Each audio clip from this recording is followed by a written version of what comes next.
क्या cocoa powder भक्ष्य है यानी कि खाने योग्य है?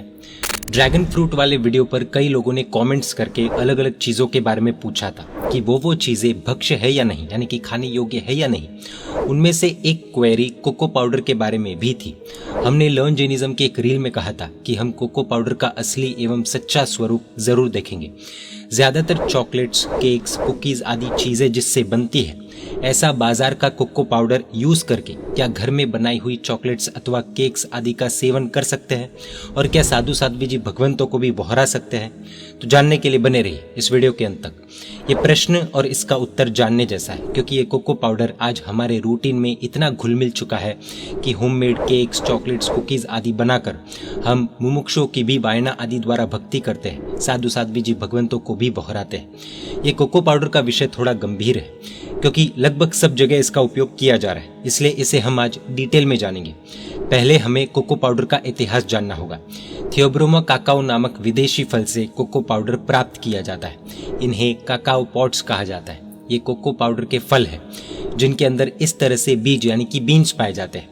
काकाओ फ्रूट यानी कि पॉड दिखने में कुछ ऐसा दिखता है। इंटरनेट पर सर्च करने पर यह जानकारी मिली है कि ब्रिटिशर्स 1798 में पहली बार इस फल को भारत लाए थे और फिर 1960-70 के बाद से भारत में इसकी खेती शुरू हुई और दक्षिण भारत में इसका प्रोडक्शन ज़्यादा किया जाता है। अब इसे बनाने की प्रक्रिया को यानी कि कोको पाउडर के प्रोसेस को समझते हैं। कोको पाउडर जो बाजार में आता है वो इन काकाओ पॉड्स के बीज से प्राप्त किया जाता है, जिन्हें काकाओ बीन्स भी कहा जाता है। ये बीन्स फल काटकर या तोड़कर बाहर निकाले जाते हैं। इसके बाद फर्मेंटेशन का प्रोसेस होता है और फिर बीन्स को सुखाया जाता है, फिर रोस्ट किया जाता है, फिर पील किया जाता है यानी कि बाहरी हिस्से को निकाला जाता है और अलग करके ग्राइंड किया जाता है, जिससे वो इस तरह का सेमी लिक्विड लेयर जैसा बनता है। फिर ऑयल प्रेसिंग किया जाता है, जिसमें ऑयल यानी कि कोको बटर अलग कर दिया जाता है और फिर से ग्राइंडिंग में डाला जाता है, जिससे नेक्स्ट स्टेप में ये पाउडर फॉर्म में प्राप्त होता है।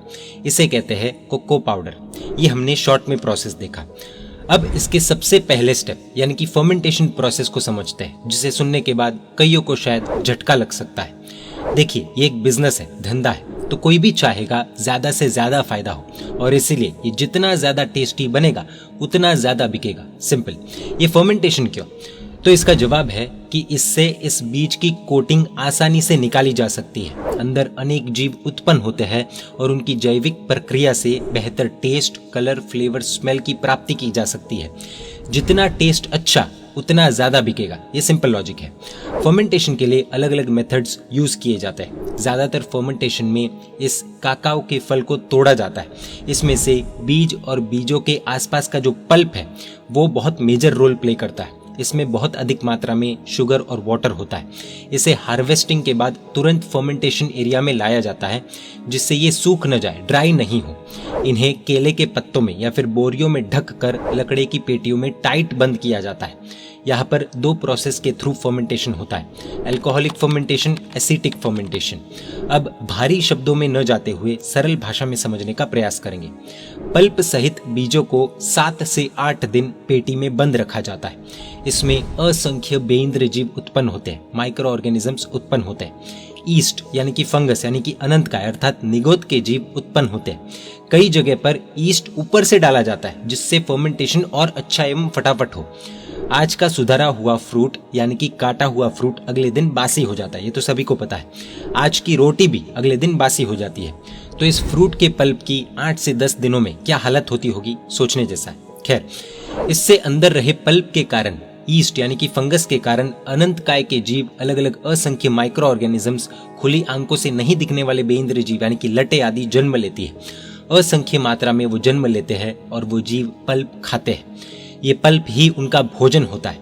पेटियां बंद होने से जीवों की गर्मी के कारण अंदर हीट पैदा होती है और फिर इस तरह से 6-8 दिनों में ये जीव पल्प को खाते, सड़ाते हैं, ताकि काकाओ बीन्स के टेस्ट, फ्लेवर, कलर और स्मेल में एनहांसमेंट हो, यानी कि वो बेहतर हो। ईस्ट यानी कि फंगस यानी कि अनंत काय। साथ ही बेइंद्रिय जीवों की भयानक विराधना। भिंडी में एक लट देखकर हम डर जाते, घबरा जाते, तो ये भी ऐसा ही है। फर्क सिर्फ इतना है कि यहाँ जीवों की साइज छोटी है, लेकिन संख्या असंख्य गुना ज्यादा है।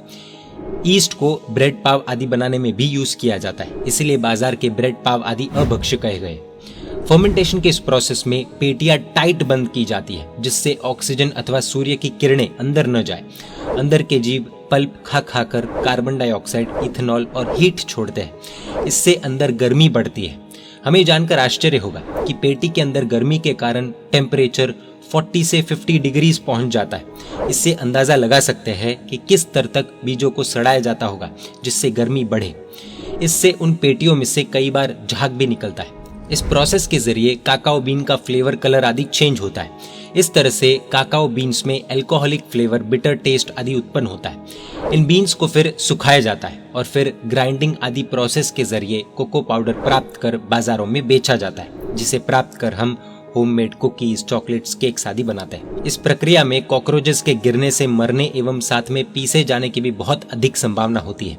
इसका दोष अलग से लगता है। अमेरिका में भी हर चॉकलेट बार में कुछ परसेंटेज इंसेक्ट्स स्टैंडर्ड्स के हिसाब से अलाउड किए गए, क्योंकि वहाँ की कंपनीज का कहना है कि हम कितनी भी कोशिश करें, कितनी भी सावधानी बरतें, तो भी इंसेक्ट्स को अंदर गिरने से नहीं बचा सकते। इसीलिए FDA ने फूड डिफेक्ट स्टैंडर्ड सेट करके चॉकलेट में कीड़ों का कुछ हद तक होना लीगल कर दिया। इसकी पूरी जानकारी आप खुद इंटरनेट पर रिसर्च कर सकते हैं। वैसे चॉकलेट्स में कीड़ों के होने के हजारों वीडियो से इंटरनेट भरा पड़ा है, आप देख सकते हैं। खैर, coming to the point again, in fermented cacao beans के alcoholic flavour, bitter taste, smell आदि के कारण से इस तरह के कोको पाउडर से बनने वाली चॉकलेट्स बहुत ही ज्यादा टेस्टी और एडिक्टिव बन जाती है।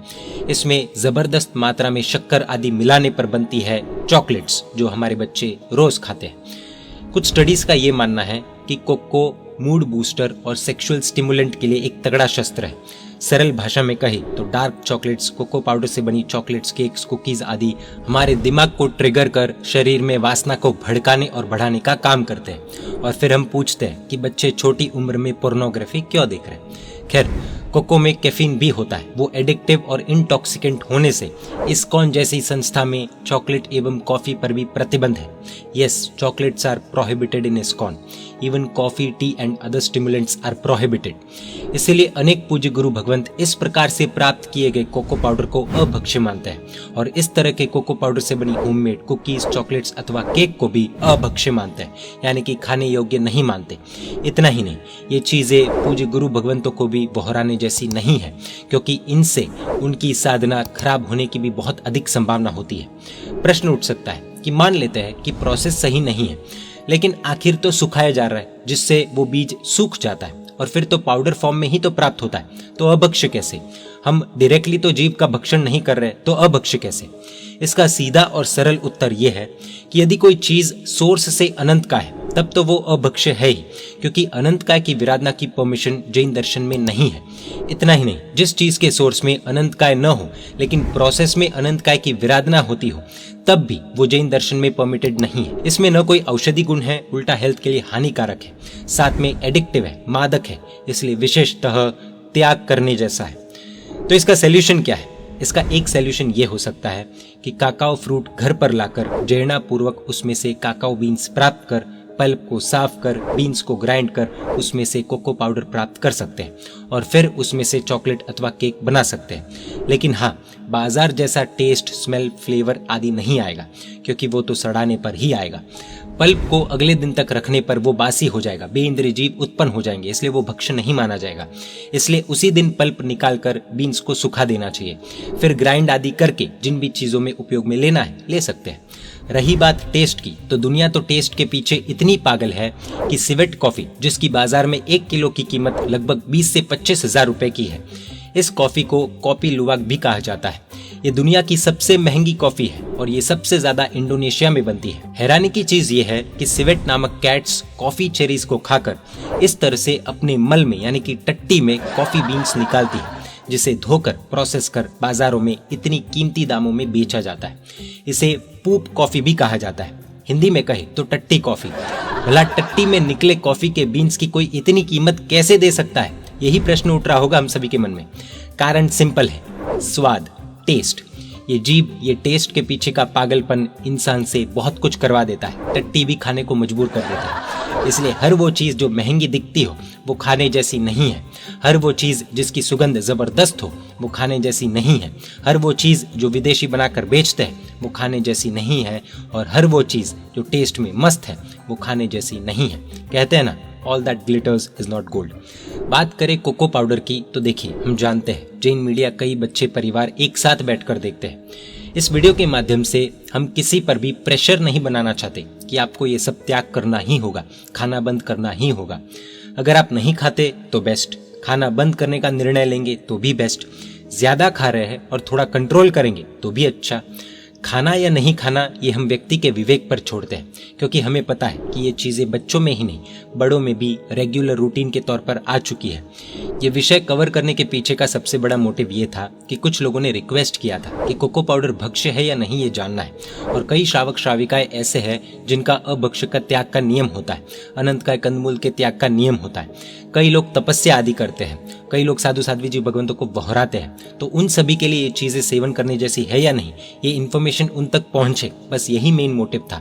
इसी के साथ स्टॉप सीरीज में भी हमने भोजन को लेकर काफ़ी कुछ डिस्कस किया था कि किस तरह भोजन के कारण ब्रह्मचर्य पालन में मुश्किलें आती है। तो अगर कोई व्यक्ति पोर्नोग्राफी से एडिक्टेड है, वासना के उस दलदल से निकलना चाहता है, तब तो उसे ऐसी वासना भड़काने वाली चीज़ों का त्याग करना ही पड़ेगा। ऐसी कोई भी चीज़ जो ट्रिगर करे उसको अपने पेट से, जीभ से और आंखों से जितना दूर रखेंगे उतना सेफ और सात्विक हमारा जीवन बन सकता है। एक जमाना था, रक्षाबंधन हो, दिवाली हो या फिर कोई भी त्योहार हो, घर पर अलग अलग प्रकार की मिठाइयाँ बनती थी, घर पर ही फरसान आदि बना करते थे। लेकिन अब करोड़ों रुपए की मार्केटिंग और एडवर्टीजमेंट्स के द्वारा लोगों के दिमाग में दिवाली हो या रक्षाबंधन हो, हर त्योहार को चॉकलेट से जोड़कर दिखाया गया, जिससे लोगों को घर की मिठाई बैकवर्ड लगने लगी और बाजार की तुच्छ वस्तुएं हाई क्लास लगने लगी। लोग अपनी संस्कृति को छोड़कर विदेशी संस्कृति के तौर तरीकों के साथ त्योहार मनाने लगे हैं।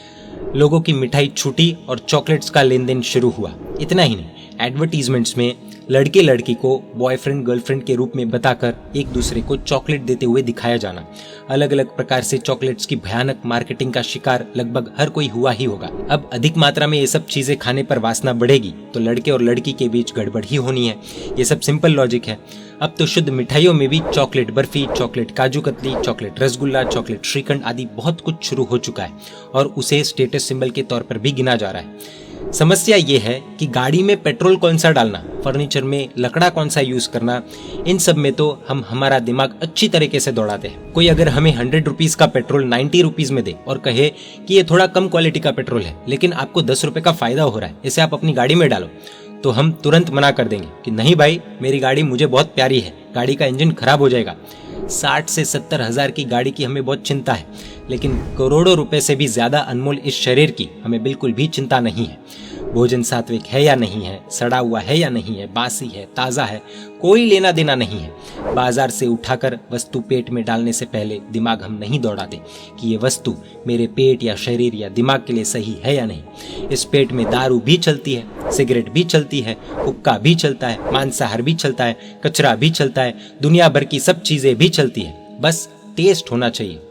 एक तरफ रहने खाने आदि के मामले में हाइजीन को इतना इंपॉर्टेंस देना और दूसरी तरफ जिस चीज को टेस्टी मानकर खा रहे हैं उसके बनने का प्रोसेस कितना अनहाइजेनिक है उसकी खबर तक नहीं रखना। क्या ये समझदारी है? सोचने जैसा है। जय जिन शासन, जय महावीर।